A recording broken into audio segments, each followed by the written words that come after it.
Sorry. No problem. She's texting. She's like, where are you? Where'd you go? I can't find you. I so need a drink. I'm totally fading. What's happening? Alright, so maybe just introduce your character a little bit and why the fans can like fall in love with this character. Oh, well, all right then. Why are they going to fall in love? So I play Axel Miller on Van Helsing. He's a Marine. He's a guy that basically was assigned to go and collect Vanessa right before all the wheels came off and the apocalypse began. And so he managed to get to the facility where she was, and then boom, the apocalypse happens, and I end up being stuck there with her for 3 years trying to keep her alive. And she's been in a coma this whole time. And that's where we find us. That's where we begin our show. Yeah. And that's why they're going to love this guy, because he's so damn dedicated to keeping her alive, to that mission. Yeah, he's kind of singular in that way. I mean, it is crazy when you put yourself in the mindset of that. They had to sort of barricade themselves into this hospital.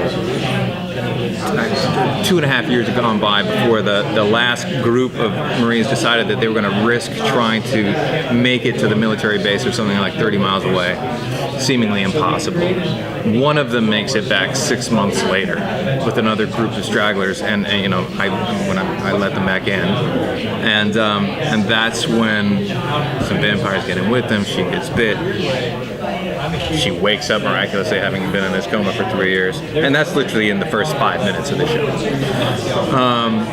So that's how we get introduced to her, this project, and you know, take it from there. Realize that she might be the answer to this epidemic, because the vampire that bites her, that wakes her up, immediately collapses and then regains his humanity. So there's something about her. There's something in her blood that counteracts the vampirism. How are you able to relate to your character? Are you able to, be able to just build it, to make it in your own? Oh yeah, well, I mean, Neil Abute was super collaborative in terms of trying to build little pieces of personality and character traits of the guy. But I was talking about it on the panel. I just love the idea of getting to be someone that was going to be, that was just never going to give up, no matter what. And was very self-reliant and capable, and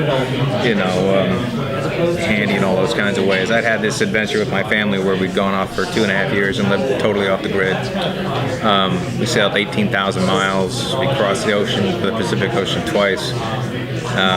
And we had all kinds of insane experiences, living 3 months on a totally deserted atoll and getting blasted by a huge hurricane that came through there, tearing off our bowsprit, trying to figure out a way to repair it with nothing. It's all this kind of Robinson Crusoe existence, finding like an old washed up derelict outboard on the outskirts of the coral atoll and pulling the drive shaft out of that thing and using it to rebuild, the dolphin striker on the bowsprit and taping it all together. It was just like this Mad Max kind of experience. So just having something that you can feel like you brought some of that experience to, having come back to the world, it was, I was just tickled by the idea of being a dude in that circumstance. Simon had mentioned they kind of created this show risk after knowing you and kind of what they want to call was based on it. Right. I think they probably drew on your personal experiences that like, Oh yeah, possibly. I mean, they,